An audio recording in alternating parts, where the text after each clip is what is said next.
Hey folks, I've rewatched the recent Zelda Tears of the Kingdom gameplay session a bunch of times now. I've got a couple of topic focused videos already up going over secrets and details, and also potential side quests. But in today's video, we're going to look at a bunch of fun facts found all throughout the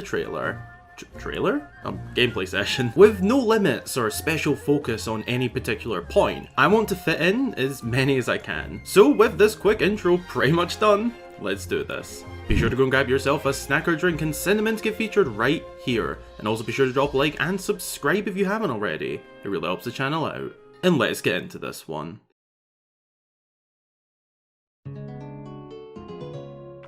Number 1. This is the first official gameplay from The Legend of Zelda Tears of the Kingdom.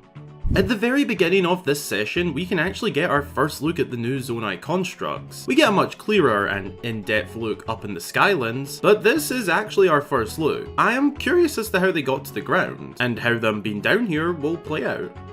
If you look closely at the commands whilst riding a horse, they've actually changed ever so slightly from Breath of the Wild. Whoa is now whoa, and yeah is now go. This is a very small but interesting little change. I honestly doubt there's a deeper reason behind this change and that it's just a little change up for changing up's sake. The Korok with a massive backpack that we see near the Julian Peak stable is actually the very first time that in this Hyrule we see a Korok out and about, out with the Korok forest that we haven't had to discover first. I wonder if there will be more found across the kingdom and maybe even in the sky. Bonus fun fact there, I actually go into this in my last video focused on potential side quests. Link below. Beedle is back, baby. This is officially a 10 out of 10 game. The wooden panels seen on the building sites are actually the same, or at least very similar, to the wood seen to make the car in the 4th trailer for this game. I guess we might have the choice of what we use these materials for. Also something discussed in that previously plugged video, by the way. When we make our way up to the sky for the first time with the recall ability, you can see that the blocks actually go back down, meaning that we'll be able to use them over and over again. Additionally, these green spirals are appearing as if they might be warp points up to the islands, which I'll touch on why that is a bit later on in the video.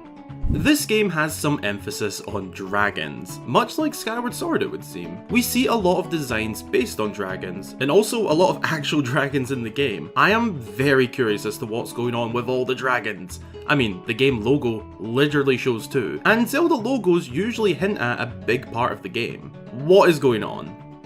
The yellow trees and grass up here are exclusive to the Sky Islands, but why? Is this some sort of sign of the purity and sacredness of this place? Perhaps connected to the sacred realm? Who knows? We'll find out. Hopefully, maybe. We'll see. This thing is an actual Zonai, or the work of a Zonai. Like what? And it was just glossed over so quickly. The item dropped after defeating the construct and just moving on. Moving on. Moving on? Moving on? I know for a fact that this was shown with intent, but man, it's funny how it was just moving on right after it. Nintendo know how big the Zonai is to the community. Moving on. Ah, Nintendo. I love you. The new fuse ability is probably the best way crafting could have been done to both avoid overcomplicating things and B, not being too simple. This isn't really a fact and more of an opinion, I know, but Moving on. The Zelda leaks were true! Nintendo? Where did this Korok frond come from? It looks awfully similar to the Korok's faces. Fact. This is something from a Korok. Fact. This game is bloody stunning, especially up here. It's so damn pretty. These new building mechanics are, at least to some degree, a response to player creativity seen in Breath of the Wild. The Zelda developers are very well known for taking fan feedback into consideration, and this is definitely an example of that. The new Ultra Hand ability is actually a little reference to an old Nintendo toy, a very cool throwback. These are the remains of one of the constructs we saw. We don't know why it is all broken and decayed like this, but I'm sure there will be some sort of history explained about it. This mechanic is so cool, and pretty much exactly how it appeared in the second trailer. Completable caves are a confirmed part of the game going off their icons on the minimap. They might even be the new equivalent to Sheikah shrines. Oh, and additionally going back to that previous point I said we'd touch on again, the reason I think these green swirls or warp points to the Sky Islands is because of these blue icons on the minimap, similar to the shrine icons from Breath of the Wild. And this is likely a warp point for quick travel to the islands that aren't reachable via the recall ability. Fact: I could sit and watch this on loop all day long.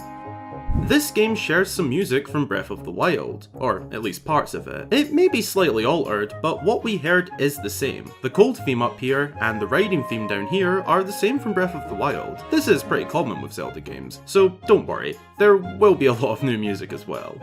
The waterfalls just stop here. Odd, but a cool to know fact. You can seamlessly fall from sky all the way down to the surface. This is really cool and honestly crucial to the experience of this game. We can of course also go up seamlessly. Very awesome.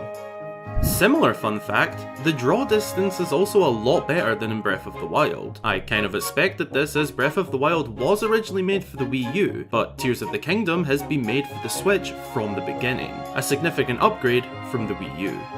That is one of the new flying enemies seen in the 4th trailer.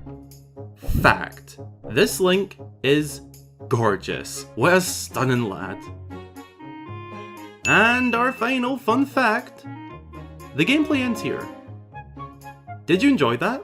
I hope so. What was your favourite fun fact in this video? And also let me know any more you found in the gameplay. I'll be reading and replying down in the comments very soon. I'll see you lovely folks there. Be sure to drop a wee like down below if you enjoyed, and also consider subscribing for more fabulous Zelda content all the way up to the release of Tears of the Kingdom and beyond. Follow my social media pages linked below to keep up to date, or send in a snack or drink photo. I'd love it when you guys do that. And as always, a huge massive amazing shout out goes to all of my channel supporters.